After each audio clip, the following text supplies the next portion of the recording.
when it's ready.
I'm just going to leave this as a precaution.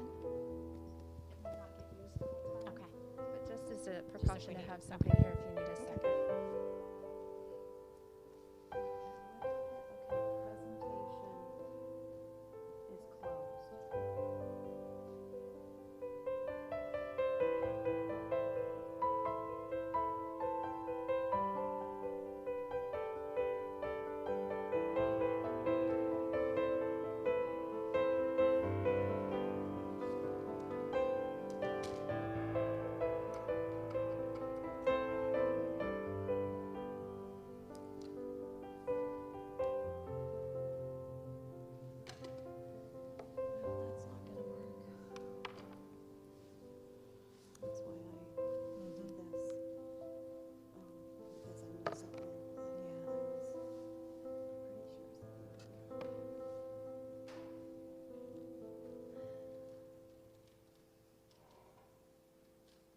So are we introducing together?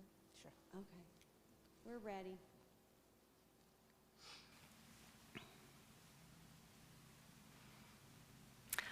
Good afternoon. Thank you for joining us. Thank you for waiting patiently for those online and also those in the sanctuary. Today is Sunday, January 17, and it's a pretty cool day in Florida. I needed my vest and a jacket this morning. The sun is out there, and I hope the sun's in your heart. So I'm Shawn Noseworthy. I'm a registered dietitian and a church member here, the health ministries leader. And today I'm partnering with Darla Fish, who is going to present with me the last half today. And she's a registered nurse, so I just wanted you to understand there's going to be a little switch off midway through the slides. So we'll get started with the presentation, and I'll see you up here later. Sounds good. Okay. So today we wanted to take this opportunity while we're still in January, the middle of January, and still thinking about we've started a new year. And this new year takes on a whole lot more, I think, meaning to people, considering we never faced a year like 2020. And I think when we were in January 2020, I remember being very hopeful, optimistic, motivated. I always like to set New Year's resolutions. And I know I did it back then, but I have to tell you, I think they got quite derailed, not only on their own, maybe in January or February, but by March, it was very clear that year was going to be very different. So I don't want the same thing to happen this year. So we're going to talk about this. And our church is partnering, so next slide, please, with our local Advent Health Daytona Beach hospital. And our church, they're just down the street, so we partner a lot on health ministries and presentations in the community. And we really are unified in trying to extend the healing ministry of Christ. So Jeremiah says, next slide, seek the peace and prosperity of the city to which I have carried you, because if it prospers, you too will prosper. You know, the community that we're within, we do not just want to help our own church members be healthy, happy, and more alive. We hope we can benefit our community, those around us. And now, with COVID, we have an online community, and I'm excited to expand our reach into all those realms. So today we're focusing on wellness and planning for wellness. And wellness is unique. It is not just the absence of disease. We just aren't considered well or healthy if we're not sick, because wellness is so much more. Wellness is about living to the full, having maximum health and vigor. And it's about achieving that not by happenstance. You can't just do that without investing. You need to make healthy choices. So it's not about all of a sudden, I'm going to reach this point. It's about growing and moving forward. So we really want to focus on mind, body, spirit, physical, mental, and social health as one. It's not just focusing on the body and ignoring really developing our mind or spirit. We need to look at all of them. That's what makes us complete and whole. And we do that through lifestyle choices. Lifestyle choices are about maximizing our conscious opportunities to make choices that are going to enhance our life and health in these three general areas. And we have to do that through education, taking charge of our life. We're responsible for it. If we don't do anything, we're just going to deteriorate. We have to actively take charge so that we continue to improve. So having healthy lifestyle-related goals is really important. So the word healthcare sounds good, right? But I think it's even better when we look at it as healthy self-care. We're responsible for ourselves. My doctor's responsible for me only when I call her up and say I have a problem. I have to take responsibility all the rest of the time. Health is a treasure. How many of you have maybe laid there when you're sick in bed, or you have a headache, or you've hurt your foot or a toe and you can't walk around or move like you normally did? It's at those times I will think, man, I never think about walking around, but now it takes great effort, and I'm like, man, I hope my foot gets better quick. And sometimes you don't realize what you have until you don't have it, and then you promise yourself, when I get it back, I'm going to appreciate it and look after it. So our health is a treasure. It's the most important thing. If you don't have health, the rest of it isn't as meaningful or important. There's a lot of people who would sacrifice their wealth to get their health back, because they realize maybe when they become, that they've sacrificed these things along the way, and they would give their wealth up to get their health back. So we just came from 2020, we're looking at 2021. I think we can all think of a few words that can describe 2020. Does anybody here in the audience want to offer a word of, something that you feel describes 2020? Isolated. That's a really good one. Isolating. Unknown. A challenge. Unprecedented. How about fearful? How about scary? Yes.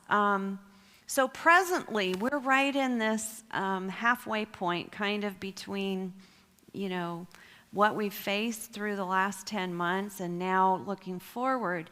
So we're right here. Are there any words that sort of describe how you feel right now in January 17, 2020? Are they maybe a little different or the same? Hopeful. So I've heard a couple of people say hopeful, a couple of people nodded their head. Yeah, I think that's really good, really important to feel hope.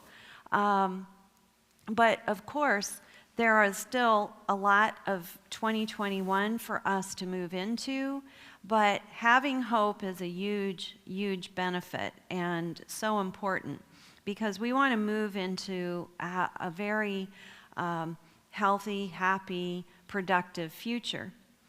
So if we want to do that, thinking about the new year, what we want to accomplish, what we can achieve, a lot of it really is going to help us focus on setting ourselves up for success if we look at why.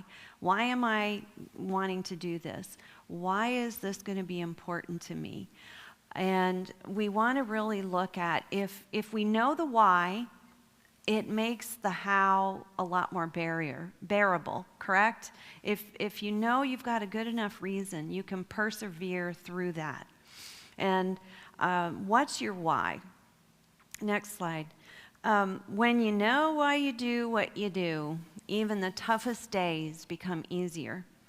So how do we look at 2021? So goals.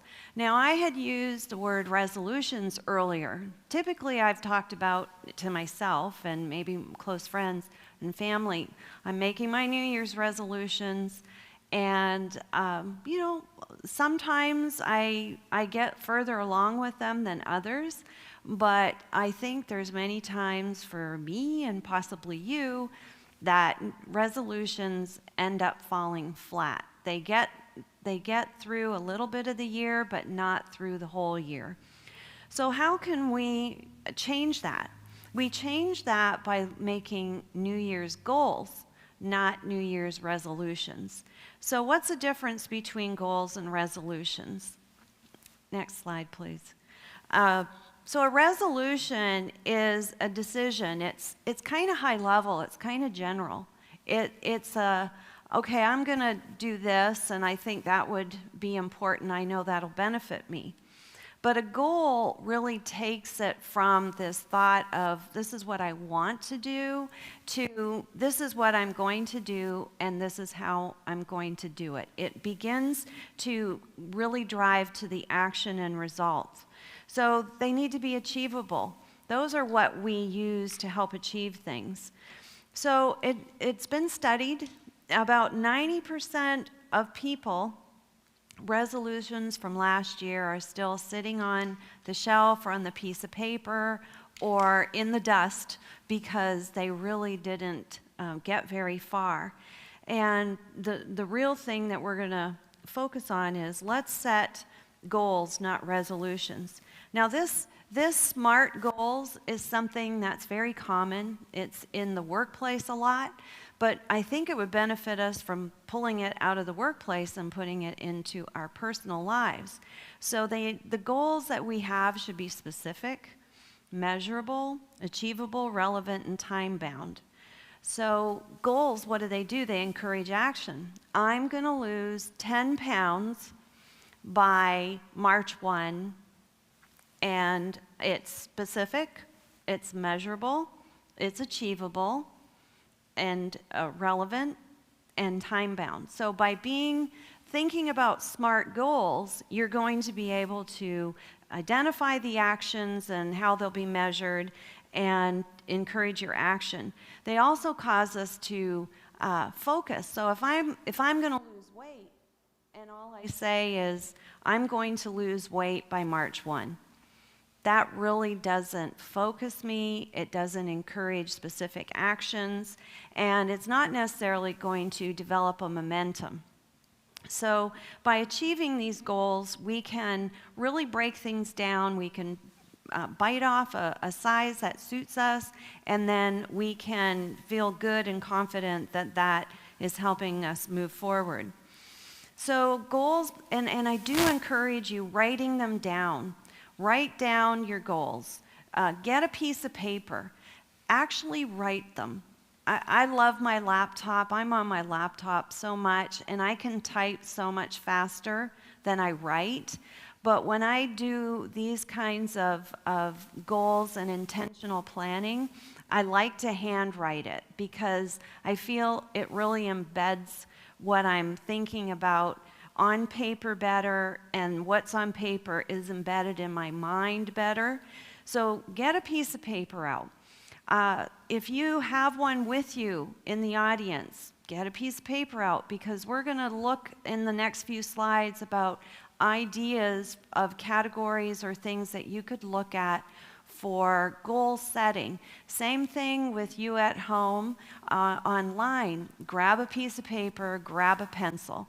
And of course, you can use your laptop, but if you do, you might not be able to view the screen. So these things are going to focus us to looking at how we can set really helpful, healthy, choice-focused goals for our new year around mind, body, and spirit. And we are going to set goals in each of those components, not just one. I mean, don't assume that there isn't something that we can look to improve and benefit from in each of those categories, because they are so interconnected and integrated that to just focus on body, then we're missing the necessary and important aspects of mind and spirit health. So let's look at our body. These are just some opportunities and categories for considerations. Rest and relaxation. How many of us are getting enough rest? Thinking about our sleep habits and our relaxation. How many of us have activity opportunities? I know I can attest to my need for that. Do you ever listen to your body? Do you wake up in the morning when you're still laying in bed and just scan your body from top to toe and say, is there anything talking to me? Is there anything telling me that something may be off? That, maybe I have an ache of pain or something. Let's go back to the previous slide, please. Thank you. So listen to your body, because in those really quiet times, you sometimes can pick up, sometimes you wake up and you're going to say, I feel great. I must have had a really good night's sleep because I'm wide awake and I feel really good. So it is also to scan and rejoice and be grateful about feeling good. We're going to talk about knowing our medical numbers. If we got checkups, if you haven't scheduled that doctor's appointment or the follow-up for that doctor, you need to do it. That is a health goal that's very important. So, of course, we can also talk about nutrition. And I know with COVID, we've had lots of opportunity to We've had more opportunity to prepare food at home. So I think that's something worth continuing. So let's just look at a page on nutrition. This is where I get excited. That's my specialty. I'm a dietitian. So next slide. We're going to look at the foods that we want to encourage the green light, the maximize, moderate, and eliminate. So you can also think green light, yellow light, red light. So basically the maximized food category is all about whole food, plant based. Eat as many whole food plants as you can. eat as many colors as you can, eat the variety. And I like the G bombs. That's from Dr. Joel Fuhrman. Greens, beans, onions, mushrooms, berries, and seeds. This is a kind of a catchy little way to remember superfood, healthy items that are great to put in. So all of these foods are high in fiber, natural fiber. And they're very, natural fiber is extremely beneficial to the body, not only for GI reasons, but it's a nutraceutical. It is the food for the healthy bacteria. So eating as much natural fiber as possible is huge. And of course, those foods are often very high in water. So you get water not only from these whole foods, but you also get it by drinking water. So drink water. That should be our predominant beverage of choice. So the moderate category or the yellow light category are those foods that are plant-based, but they're the high fat. Now they're high healthy fat, but they do need to be them.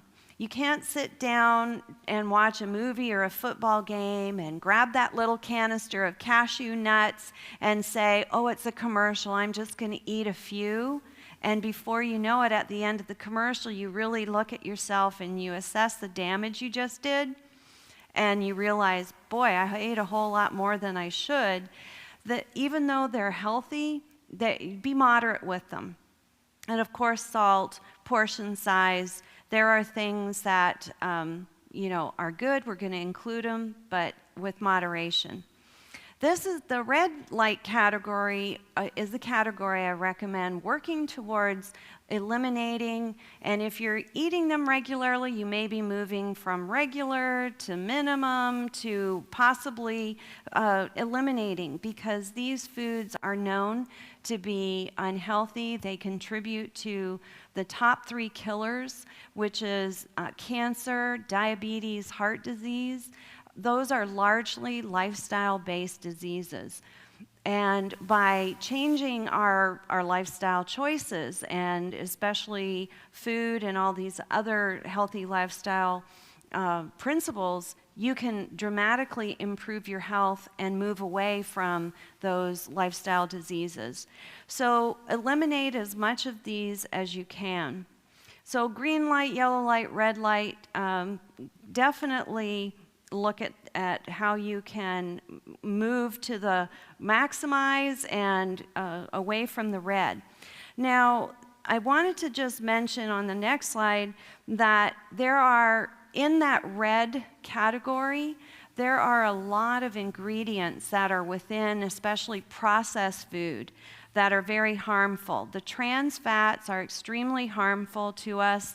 They are very dangerous. They contribute to a huge amount of the heart disease. Antibiotics and in the animal products, the hormones and antibiotics. Did you know that 80% of the antibiotics created in the U.S., manufactured each year, they don't end up in the healthcare system. They end up in the agriculture system because they're fed to animals and fish and fowl. So there's a lot of hormones and antibiotics added into the animal food supply. Preservatives, high fructose corn syrup, it's very dangerous. It's the thing that causes fatty liver disease. You don't have to be an alcoholic to be having a fatty liver. There are so many people in North America walking around with fatty livers because of the amount of processed food and high fructose corn syrup that's being consumed, and artificial sugars. All right, so we talked about enough of the body. So I would really just take that moment as we talked through those, something stimulated you, or you already had in your mind something that you really feel should be a priority for you. Grab that thought, write it down. All right, so let's go into this next category of mind. You know, our mind is the most powerful thing in our body, really. It's our central processing unit. If our mind is not working well, the rest of our body can't work as well either. So it's so important that we look after our mind, which of course means looking after your body, because your brain is the hardware for your mind. So our mind is where we exercise choice. The frontal lobe is where we exercise judgment, and we filter things that come at us or things that are in us and we're thinking about. It filters them, gives us healthy judgment. So it is important to foster healthy minds. So another thing about the mind is we know there are substances that dull the mind, right? And alcohol is one of those substances. Go sober. Go sober for mental clarity as well as physical health. Declutter. You know, the mind is very susceptible to stress. And living and working in a very chaotic, messy environment, even your car. A lot of us don't realize sometimes our cars can get pretty messy. I know mine does. And I have to intentionally say, oh, okay, I've got to organize this. So wherever you are is your environment. So if I'm walking along, that's my environment. Think about what we can do to have a beautiful environment, a decluttered environment. Being positive is huge. A positive mental orientation is, maybe people sometimes feel like you're born with it, but I also think it can be learned. It can be a choice. So are we going to choose to be positive, or are we going to choose to be negative? Because we have the ability to evaluate our thoughts and our actions. So we can make it about being and choosing positive. Mindful eating, being mindful in general is looking and focusing, and especially around eating, since I love to talk about food. Be grateful, like being mindful of what's in front of you, being grateful for it, being grateful for who prepared it, being grateful for how it tastes, eating slow. Those things, it just kind of slows you down, and the more that you can slow down and appreciate things, then you have the ability to enjoy it. You have the ability to not overdo it.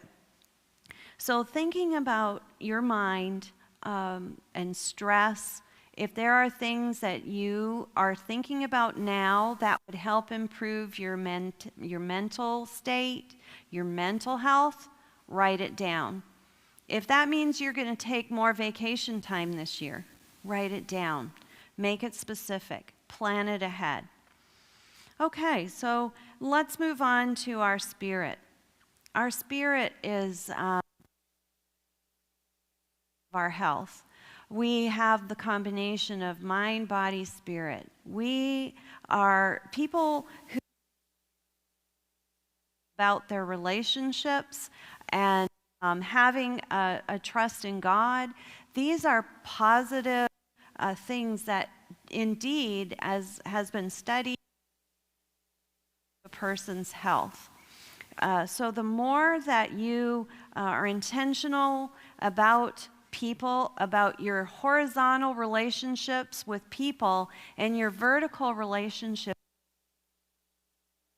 to improve your health. How many of you have ever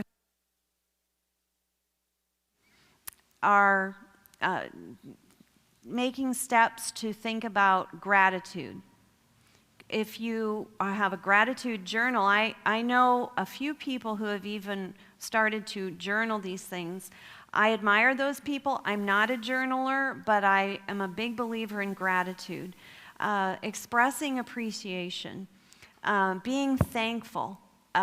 Those are huge. It lifts your mood. It makes you a much more calm and healthy and mindful person, because you need to be mindful if you're going to express gratitude.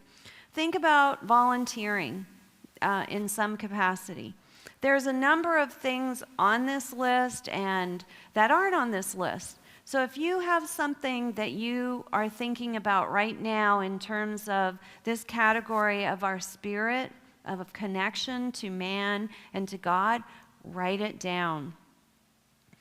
So we've got 3 big general buckets of goals. So next slide, please. And a lot of times we start to feel overwhelmed. Well, don't put 20 goals in each bucket. You know, make a few of them and then really sit back and think and then do, right? But it can be, you can feel it can be overwhelming. But it's really neat. I like this. Oh, I can. I can do all things through Christ who strengthens me. You know, he will partner with us. We're not alone. Of course, we've got family. We have friends. But isn't it great that when you don't have your family with you or your friend isn't with you, you always have God with you. You always have that source of strength. So I encourage you to look at that, not just a one-day-a-week thing, show up at church on the weekend. It is about that, or joining an online church on the weekend, but it's about 7 days a week, 365 throughout the day, being in that mindset.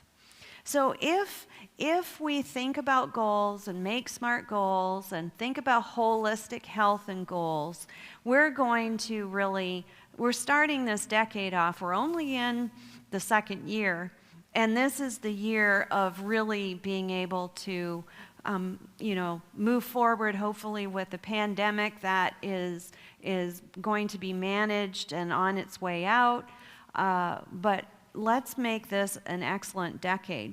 So looking at our purpose and focus, goals, it's about finding like-minded people.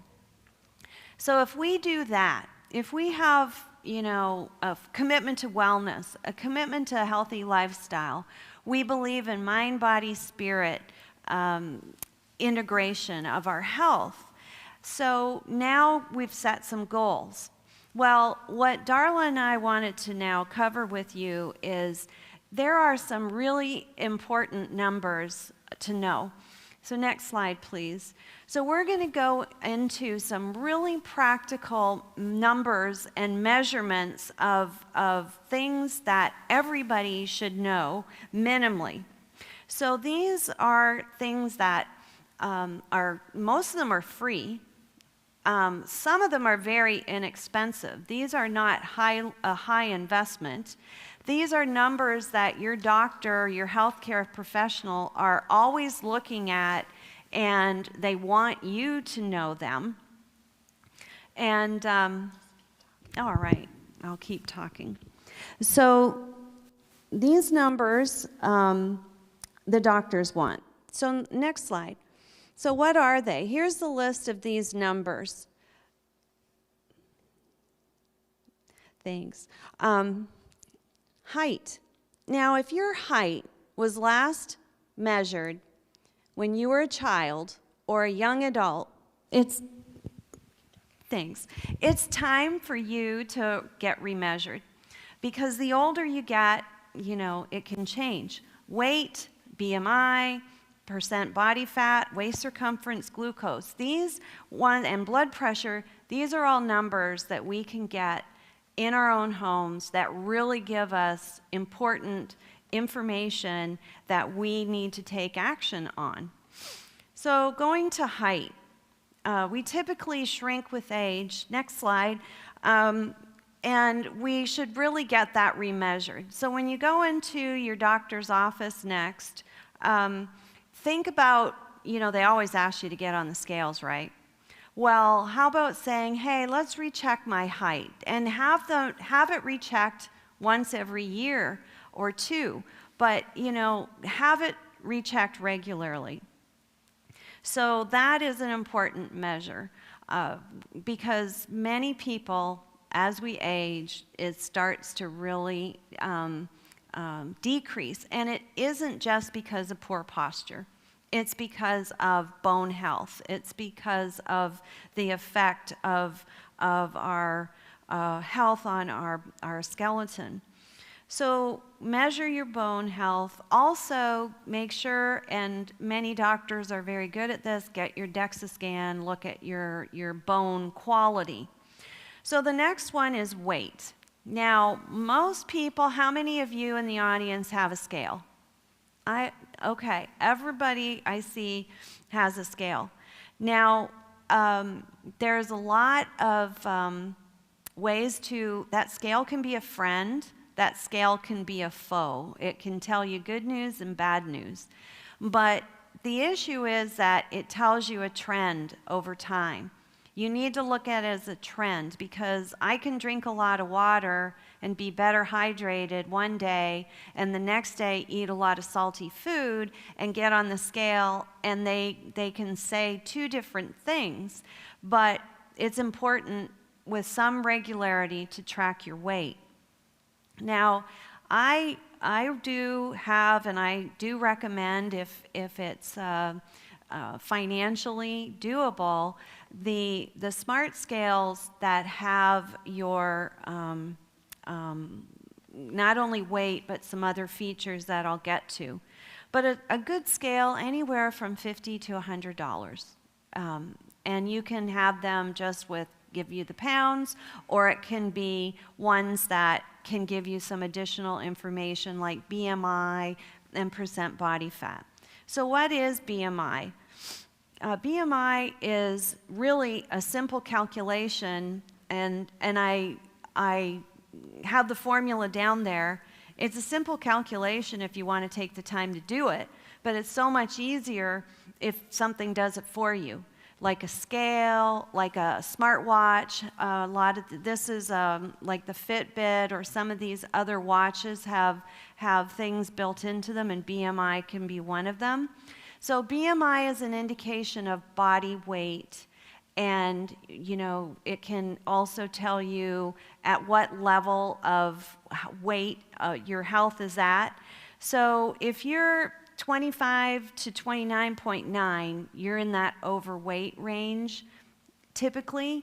Now, of course, with everything, there can be exceptions. If you're a real, muscular person, it can be off a little, but in general, it gives you a pretty good picture. If you're 30 or above, then that's considered obesity, and of course, the levels of obesity could be, low obesity to moderate to extreme obesity, depending on how high your BMI is. The diagram shows there's different ways to measure BMI. The one is, of course, on a scale.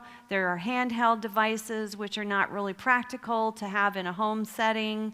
You can do it on a calculator, but why? When you can go onto your computer and enter your height and weight, and they'll do it for you. But BMI is very important. And of course, trending over time is very helpful.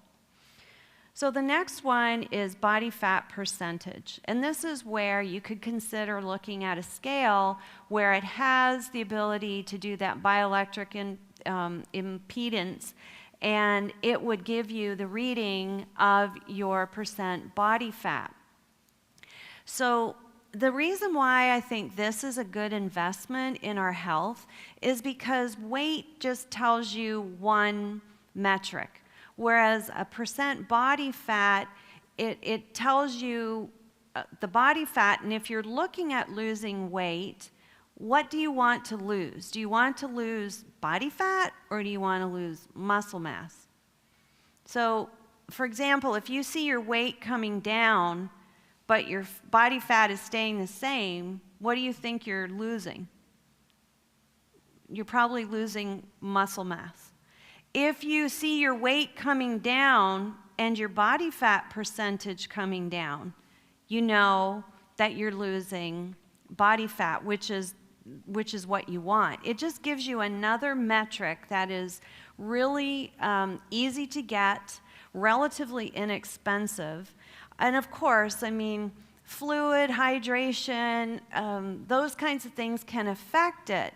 But if you weigh yourself a similar time of the day or week repeatedly, and you are relatively consistent with your food and fluid intake, it is a meaningful metric. All right, then the next one is waist circumference. This one is so simple to do, and we have these for the people in the audience, cute pink ones. Measuring your waist circumference is very important because it has been studied multiple times that for men, if their waist circumference is over 40 inches, they're at a higher health risk. And same with women. If your waist is over 35 inches, we're at a higher health risk. And this is very easy to do. It's super inexpensive. And we're even giving you these, and they're a cute color. But waist circumference is really important. So you measure it around your belly button, and you consistently do it in the same way. I do mine in the mirror, so I watch where it is when I come around. And it's okay if you hold your breath a little bit, as long as every time you're doing it, you know, you're doing it in the same way. So at this point, I'm going to be turning the rest of the slides over to Darla, and she's going to cover the rest of the presentation.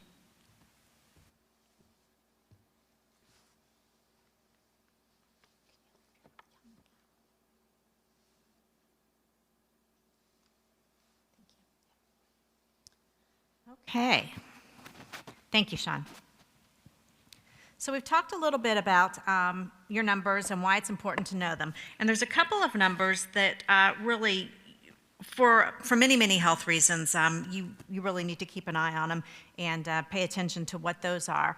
And that is your blood glucose level as well as your blood pressure. So I want to talk a little bit about your blood glucose level to start with. And the first step to managing your blood sugar is understanding, what causes it to be high and why that happens in your body.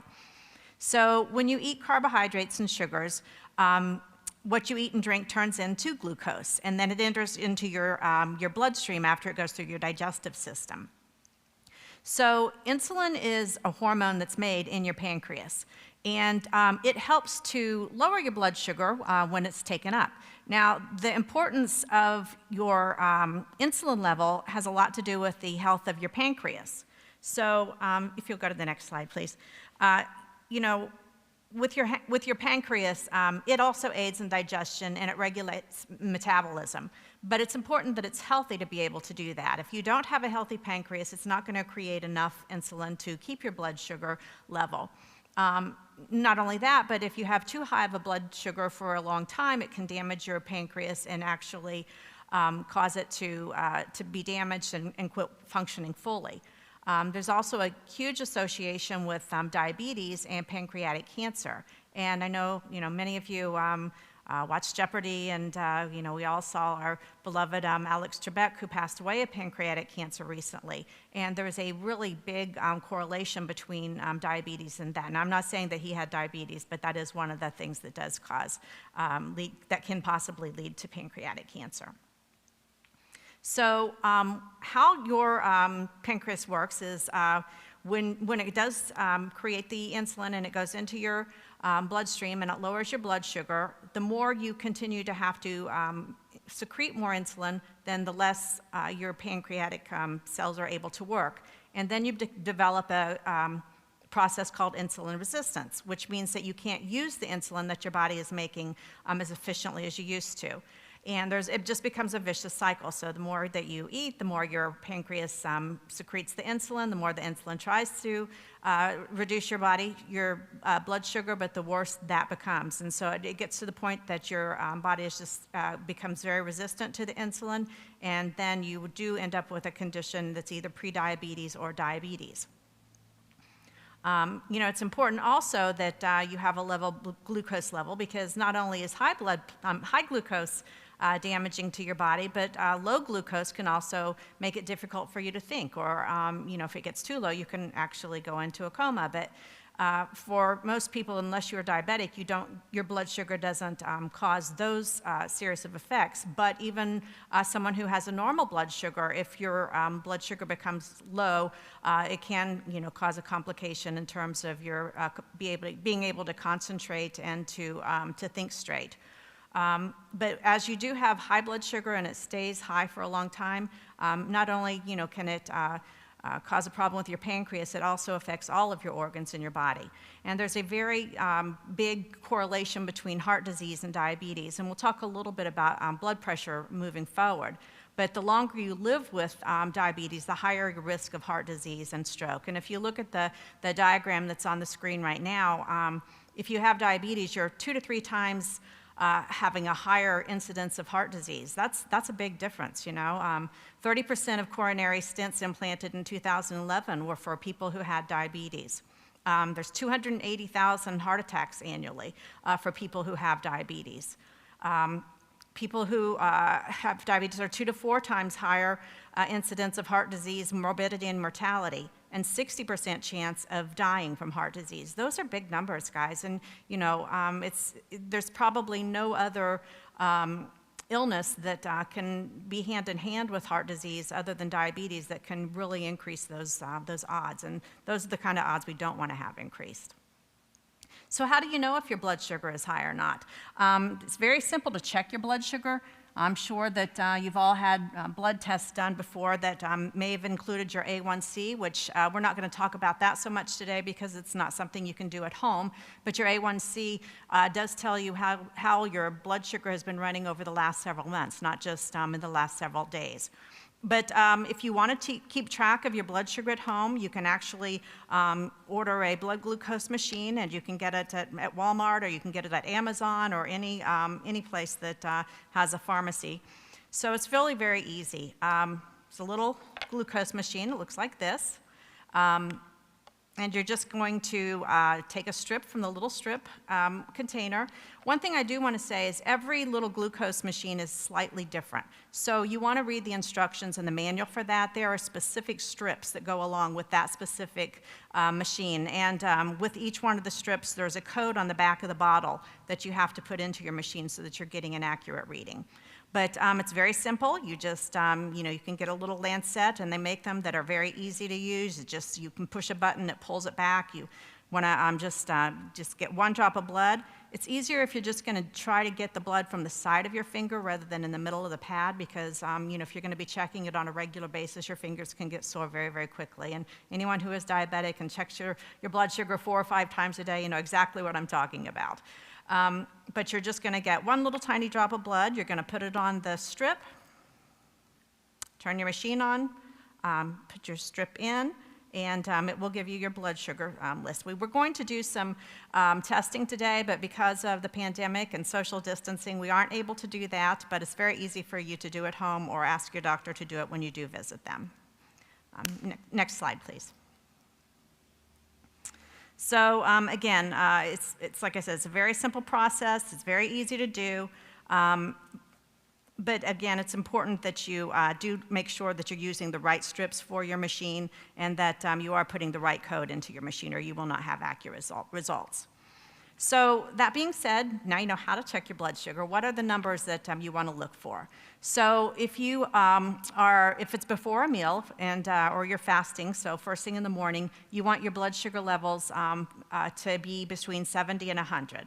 Now, depending on certain conditions that people have or certain things that are going on in their life, your doctor may tell you a different number. So I'm giving you an average, but if you're being told something different, please do listen to what they're having to say for you. So 70 to 100 if it's before a meal, and if it's 2 hours after a meal, then they want to see it less than 140. So what happens if you're seeing numbers that are higher than that on a consistent basis? Well, there are different things that can cause that, and if you're checking it once or twice and it's a little bit high, that just may be what you ate the last time you had a meal. But if you're consistently seeing those numbers, you could have prediabetes or diabetes. So generally, if you're checking your blood sugar first thing in the morning, or if it's several hours after a meal, and you're seeing a range that falls into the 110 or the 125 range, that could be prediabetes. And again, one reading doesn't necessarily mean that that's true, but if you're seeing it consistently, then that's something that you do want to be concerned with. Anything that's consistently being seen above 126, that could be considered diabetes, and definitely you're going to want to talk to your doctor about that. So there are risk factors for every illness, as you know, and with diabetes, the risk factors that tend to see a higher incidence of diabetes, number one is age. Also race. If you're Black, Hispanic, or Latino, or American Indian, Asian American, or Pacific Islander, you do have a higher incidence of that. If you've had a parent or a sibling with diabetes, if you're overweight, if you're physically inactive, if you're a smoker, or if you've had diabetes during pregnancy. People who have gestational diabetes, that doesn't mean that they're always going to continue to have diabetes. Generally, once you have a baby, your blood sugar goes back to normal, but that can be a precursor to diabetes later in your life. So that's something that you do want to pay attention to. If you have high blood pressure, or if you're taking medication for high blood pressure, that has a higher incidence of diabetes. And also if you have a low HDL cholesterol level. Now the HDL is the good cholesterol, so you actually want HDL to be higher, and you want your LDL to be lower. So if you have a cholesterol that is if you have an HDL cholesterol that's on the low side and it continues to be on the low side, then that can be a risk factor for diabetes as well. And also high triglycerides. So we've talked a little bit about those risk factors, and it's like, okay, so I have them. What am I going to do now? Does that just mean I'm going to get diabetes? Well, there are certain risk factors that you don't have control over, but if you control the ones that you do, then that would make you at a much less risk for developing diabetes. So we talked a little bit about being overweight, and Shawn talked a little bit about the importance of knowing your weight, but just losing just 10 to 15 pounds can make a huge difference. Being overweight not only increases your risk of type 2 diabetes, but of course it also leads to unhealthy cholesterol levels. It leads to high blood pressure, heart disease, stroke, and on and on and on. If you look at so many of the different diseases that we can kind of be facing as we get older, our weight really has a lot to do with almost every single one of those. So just start by making small changes to the way you eat. I mean, you don't have to give up everything that you love, and you don't have to say, oh, I'm never going to be able to eat that again. Just be smart about it and try it in moderation. Shawn talked a little bit about the green, yellow, and red stoplight effects of foods. So just choose those red factors and try to take a little bit of a step back from what those foods are that are much more higher risk for helping you to develop diabetes. Also, as Shawn pointed out, knowing your waist circumference and BMI are very important factors for determining how much weight you might need to lose. So we also talked a little bit about making smart goals, but make smart food choices as well. Just substitute things for what you would normally choose. So again, in that the green light list of foods, you can eat as many vegetables basically as you want. It's very difficult to gain weight by eating vegetables. So vegetables, fruit, whole grains, beans, legumes, nuts, lean protein, and fish. Limit your sweetened drinks, your added sugars, your fatty foods, your processed meats and sodium. And just make small changes. There's a book out that's called Eat This, Not That, and I don't know if you've probably seen that or all. It's just like making smart choices and taking what you like and find something that's similar but that is less fatty or less sugar in it. What about being inactive? So you don't have to go out and run a marathon. I mean, if you've been sitting on the couch for a while, going out and walking, 5 miles is probably not what's going to happen for you tomorrow. Walking a mile may not happen for you tomorrow, but just move. Make some decision to get up and move. If you spend a lot of time at home watching television, when a commercial comes on, walk around your living room a little bit, It's funny, my husband and my mom make fun of me because, I have my smartwatch on and I want to make sure I get my 10,000 steps in. And some days it's the end of the day and I'm just missing maybe a couple of hundred steps. And so, I make a circle around inside the house. And but if you make that your goal, that if you're going to be watching television in the afternoon, when a commercial comes on, get up. Just making 100 steps really adds up. You do that that 10 times, you got 1,000 steps. You're a tenth of your way to your 10,000 steps that way. So just, do something fun like that. Walk out to the mailbox. You know that the mailman hasn't come, but go check anyway. Just make a little decision to get in a few extra steps, no matter how easy it might be. When you go to the grocery store, don't park in the first, spot. Park a little bit farther away. Get a few extra steps that way. Increasing your physical activity level just by 30 minutes a day, or even a few times a week, can really make a big impact. Smoking. So, I'm not going to stand up here and lecture you about smoking. We all know that the risks of smoking, and we know what it leads to, but smokers actually have a 30 to 40% higher risk of developing diabetes than non-smokers. A lot of people say, well, I quit smoking, I just vape now. I'm just going to stand here and tell you guys there's no difference. It's still smoking, and it still affects your body in the same way. We'll talk a little bit about smoking and high blood pressure and the effects of that a little bit later on, but if you can decrease your chances of diabetes by doing one thing, and if you are a smoker, please make that your choice to make that change. Again, we'll talk a little bit about high blood pressure here shortly. Next slide.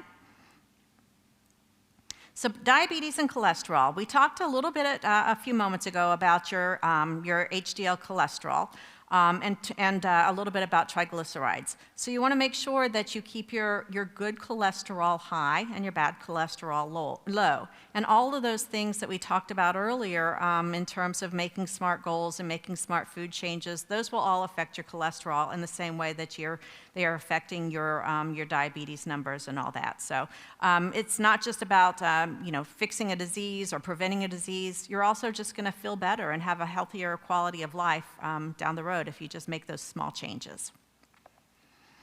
So blood pressure. I'm a cardiovascular nurse, so talking about cardiovascular disease and things like blood pressure are so important to me, and I just enjoy it so much. But honestly, your blood pressure is probably one of your biggest important numbers to know because it affects you in so many ways.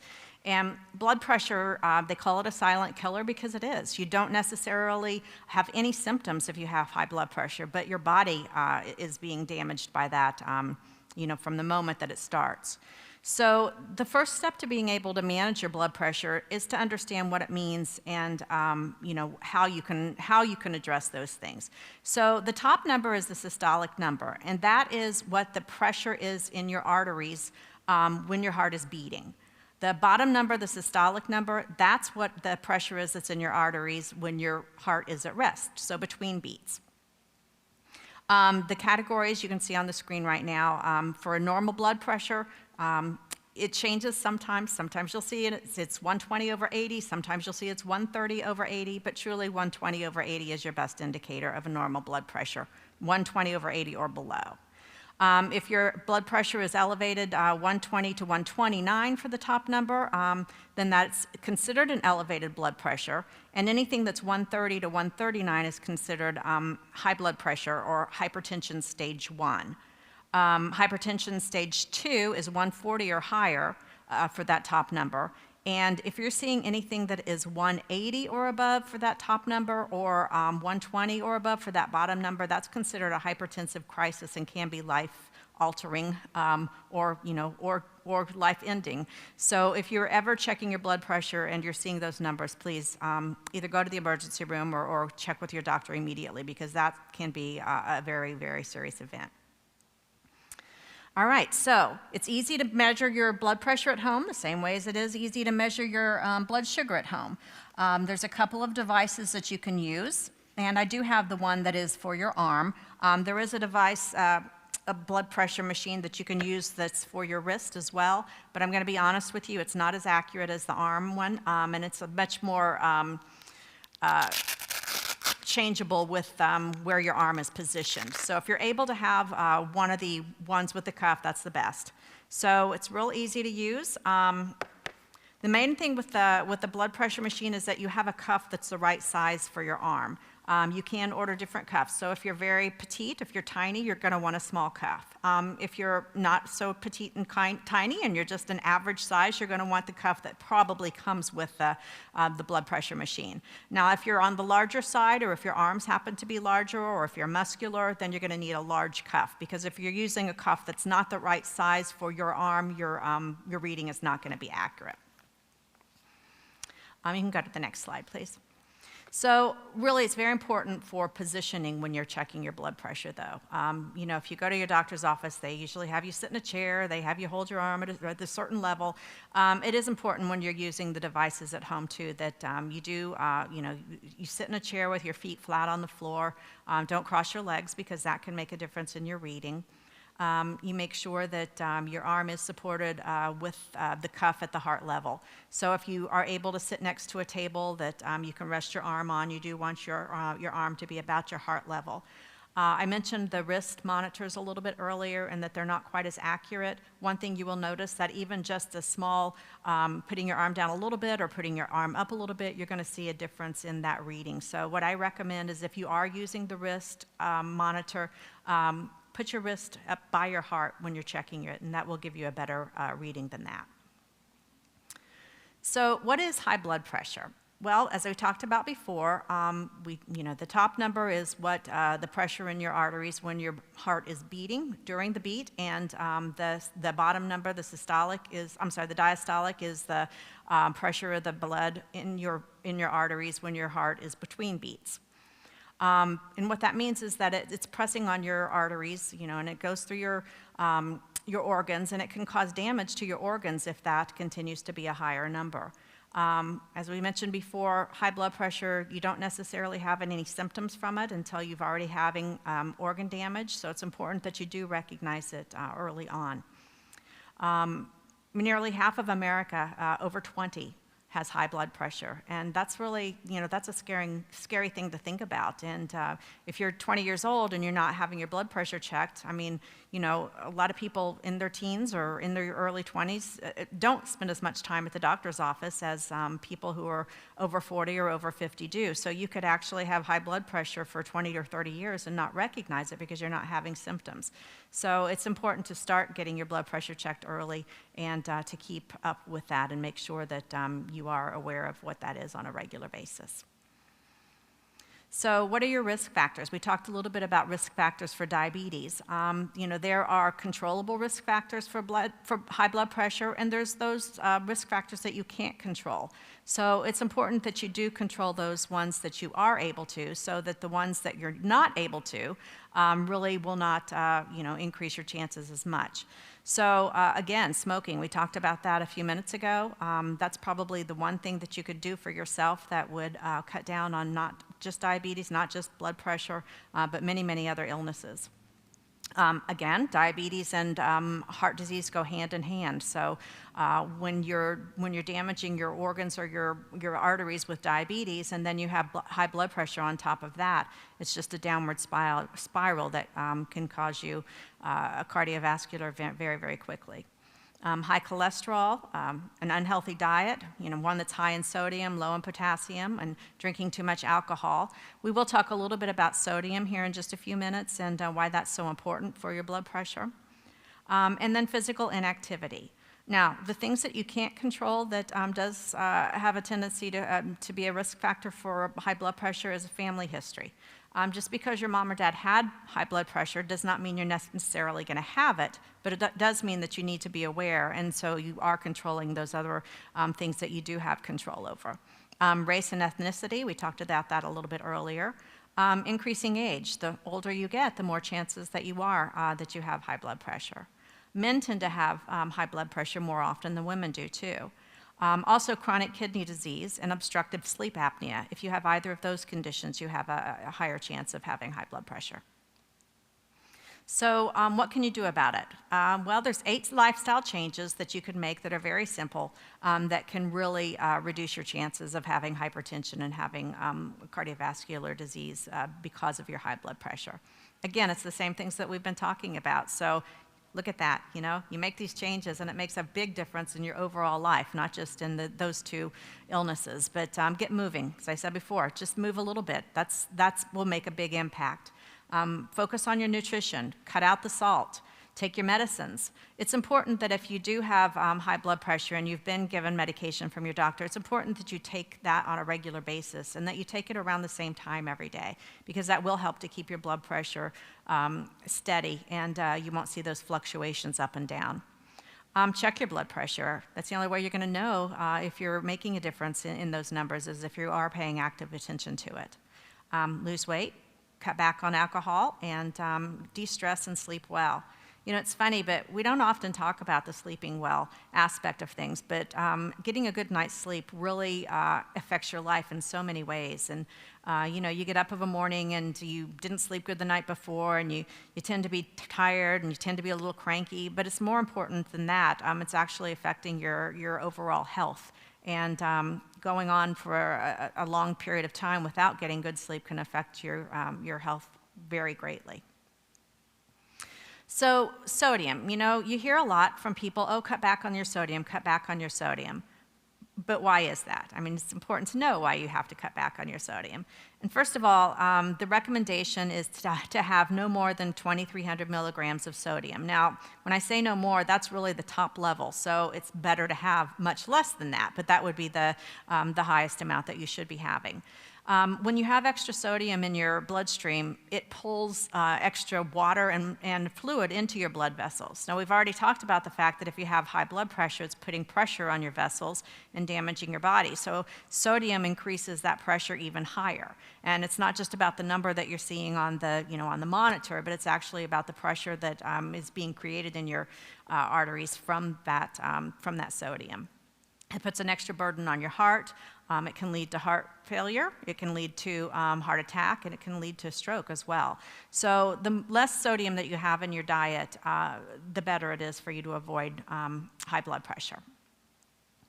Now, it's easy for me to stand up here and say, you know, cut back on your sodium, but what does that really mean? I mean, how do you know? So maybe you don't add salt to your diet, but it's really what's in the processed foods that is the most dangerous. So if you think about the salty 6, that's an easy way to remember 6 areas that you can cut back on your sodium and really make a difference. And if you just start there, then you can make a big difference with that and try and to decrease in other areas as well. But the salty 6 is number 1 is bread and rolls. And you know, you don't really think about bread having a lot of sodium in it, but I would ask, you know, look at the labels on the food the next time when you're at the grocery store, and you will see different things that have so high of sodium levels that you wouldn't have considered that. And bread is one of those. You know, the thing with bread is that what are you putting on that bread too, which adds to that as well. Pizza. Pizza just seems like it's a normal staple for a lot of people, and I have to admit I do enjoy my pizza as well. But you know, what you put on that pizza makes a big difference. So, for example, if you're putting pepperoni on it, just a little slice of pepperoni pizza actually meets about 1/3 of your recommended dietary dosage of sodium in a day. So 1 slice is not that much when you consider that's 1 meal. What have you eaten the rest of the day? So instead of adding, the salty and the high sodium processed meats on your pizza, put some vegetables on there. They're tasty as well. Sandwiches. We already talked about the bread, so you got 2 pieces of bread that's high in sodium already. What are you putting on it? Okay, so if you're going to put some lunch meat on it or a burger, usually 1 sandwich will end up having more than 100% of your recommended sodium for the day. So just watch that very carefully. I just talked a little bit about cold cuts and cured meats. So a 2-ounce serving, which if you get the really thin sliced deli meat, about 6 small slices, or if it's the larger, about 3 slices is 2 ounces. And just that 1 serving can actually meet your about 1/3 of your recommended sodium for the day as well. So that's, again, if you're eating, a sandwich once or twice a day, or if you're having that in a cup of soup, you're going to be well above what your sodium recommendations are for the day. And that does bring me to soup, just said that. So if you'll look at the sodium level on a can of soup, I think you'll be quite surprised at how much sodium is in it. And that goes, without saying, for all processed foods. It's the salt that they use to cure the the tomatoes and the things that are in it. So it's definitely going to be higher in sodium. But just having 1 can of soup a day can put you well over your recommended sodium level. And then burritos and tacos. I know they list that on there as the salty six, but really that goes to do a lot with all Mexican food. And if you just look at if you were making a taco and you looked at what the sodium level is in the taco shell itself, well, there's your dosage right there. So if you're not going to put anything on your taco shell, you've already hit your recommended sodium level, and it can make a big difference depending on whether you're putting in a lot of cheese or anything like that. So just look at those numbers and just be aware of it, and you can make some little things that will cut back on that. So all that being said, we've kind of told you today some of the things that you need to watch for and the numbers that are important to you, but do you know what your numbers are? Again, unfortunately, because of social distancing and the pandemic, we're not able to help you with those numbers, but it's something that you can really do easily at home or in your doctor's office. And a lot of different stores and places do have the blood pressure cuff that you can check your blood pressure as well. So make it one of your goals, not a resolution, but make it one of your goals this year that you do know that what your numbers are and that you're tracking them and paying attention to them, because it makes such a difference in your quality of life and your longevity. Next slide. So, knowing these numbers doesn't mean that it's going to prevent you from getting one of these illnesses that we've talked about, but it does give you an idea of where you are to start, and it gives you that motivation to make those small changes and those small differences that can really make a difference in your life. So keeping them in range will help lower your risk of heart disease, diabetes, and stroke, but more importantly, you're going to feel better, and you're going to be able to move around better and to enjoy your life. So are there any questions from those who are here in the sanctuary? Anything that we can answer for you? All right. If you go to the next slide, please.